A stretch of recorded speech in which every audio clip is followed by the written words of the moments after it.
Hello mga Lods, today may ipapakita ko sa inyo yung ulap na naging blood.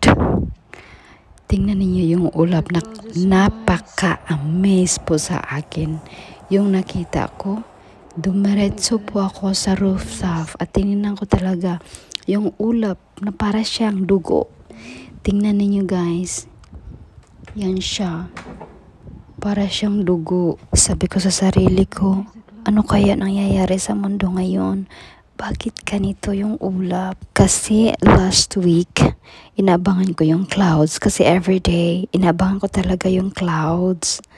May nakita ko para siyang angel. At 2 seconds lang na-disappear na siya. Ang bilis-bilis. Oo, kaya nakaka-touch po talaga. Tingnan ninyo. Para talaga siyang dugo. Tingnan ninyo guys, sino-zoom ko para talaga siyang dugo. Yan. Tingnan ninyo. Nakaka-amaze talaga pag makita ninyo sa personal. Yan siya. At dyan, nag-video din ako sa rooftop. I'm here. Yan. Kinunan ko para makita ninyo na true talaga itong pinapakita ko na ulap na parang dugo.